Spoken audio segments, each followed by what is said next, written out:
How many of us here can perform CPR or even knows what the CPR is? A lot of us don't. But it's not, okay, somebody just raised it. But my point is that healthcare provision is not only for doctors, nurses, and the people in the hospitals. No.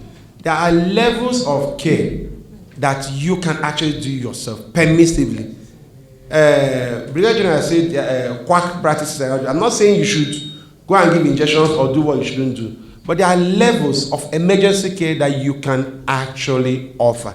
And as a means of disseminating information, I want us, the people of the press and everyone, to help and ensure that people know what CPR is. People read and discover basic emergencies to do when someone is, say you are bleeding, somebody has a serious cut and is bleeding. What would you do? You understand? Small things that can actually go a long way to save life. So, another thing I want to talk about is in emergency health, in pre-hospital care, ambulance service in Nigeria, we have two sectors. We have the private and we have the public. The public is the general hospitals and all the rest. The private is people who are in the private sector that provide this care.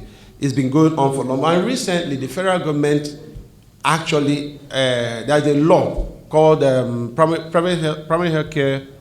There's an act, I've forgotten the name of the act, wherein it's a particular percentage of the national revenue is set aside, you understand, for healthcare. 50% is for tertiary healthcare, another 50% is for primary healthcare and emergency care, ambulance service.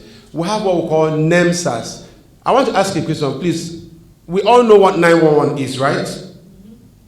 But do we know what 112 is in Nigeria? No. If I ask you what is the Nigerian emergency number, I can tell you that all of us, we don't know it. And we have an emergency number in Nigeria. It is... No. Leave the factor of we they come.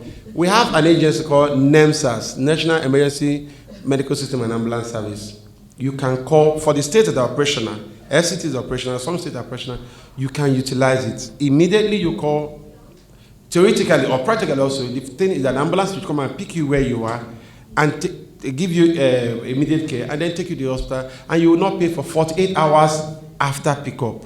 These are things that people should also know. So I was told to talk for 2 minutes. One thing I think I should achieve or spell out here is that emergency care is for everybody. Health care is not only for nurses and doctors and all the rest. We should try as much as we can to know those basic things that you can do. There used to be a book when I was small, they call Where There Is No Doctor. Yes, so if that book is still available, we should try to know what to do where there is no doctor. The Brigadier General just said that we have one doctor to 100,000 people. So imagine, so we do not have the required amount of it. So we should learn what to do when people and what to do and how to do when people are. That does not mean you should go above board. There are basic things that you should know. CPR, arrest of bleeding, and all the rest. So I want to thank everyone for the opportunity to speak. I want us to understand that emergency medical service, ambulance service is not for carrying of corpse. Ambulance service is pre-hospital emergencies, and it is very vital and very, very important. Thank you so much. No, please say emergency numbers. 112.